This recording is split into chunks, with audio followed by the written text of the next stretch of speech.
What is going on, guys? Welcome to Greggles TV Daily, your source for daily tech news. Make sure you subscribe so you know what's going on in the world of tech. How is everyone doing? I hope you're having a fantastic day.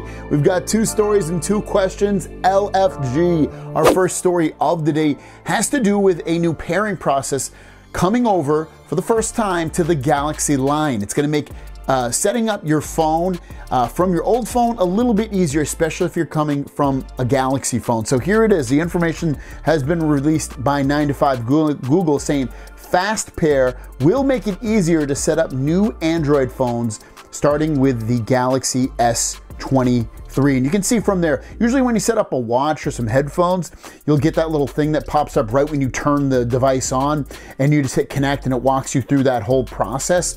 Well, it looks like the phones are getting that as well. So it'll be a little bit easier to set up a brand new phone when you have your old phone on and then you have your new phone and they're fairly close to each other.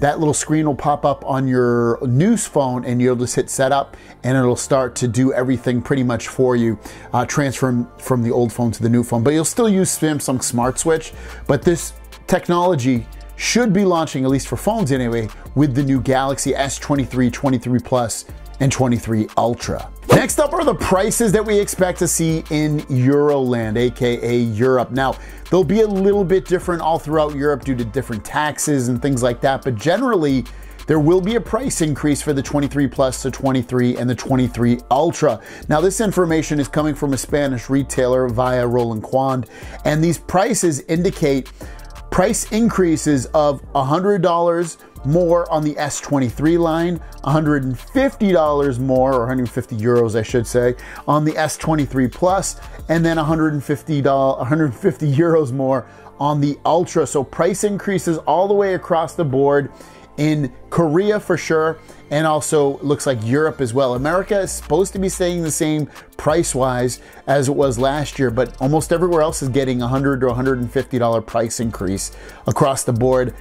If you live in those countries, Korea or Europe, let me know how this makes you feel. Is this going to push you away from upgrading or not? Let me know in the comments down below. I'm very curious to hear what you guys have to say. Without further ado, let's jump into the Q&A. All right, Mr. Timothy Hammock is saying, if someone needs a phone ASAP due to overheating problem to where at one point my phone might melt, basically, he says, would it be a better option for needing a phone ASAP, the S23 Ultra or the Fold 4? If I needed one ASAP and can't wait for the Galaxy Z Fold 4, I think you mean Z Fold 5. So it really, what's important, this is the way I lock it down. If taking the best photos possible is the most important thing for you, get the S23 Ultra. Otherwise, get the Z Fold 4. It's just it's such a different device. At least try it. You don't like it, you can return it and get the S23 Ultra. And our last question from Post, saying, I have two lines, one for work, one for home. I use my Z Fold 4 when I'm off work and my S10 Plus for work. Okay, I might be upgrading my phone to the S23 Ultra. My S10 Plus is in good shape and 1 terabyte memory, but the curved edges have always irritated me. What are your thoughts on upgrading from the S10 Plus to the S23 Ultra? If money is no issue, upgrade. If you want the very best that Samsung has to offer, upgrade. If battery life is going really bad with the S10 Plus, upgrade. Otherwise, I'd say stick it out. And yeah, and also if they're giving you a really good trade-in offer, definitely upgrade as well.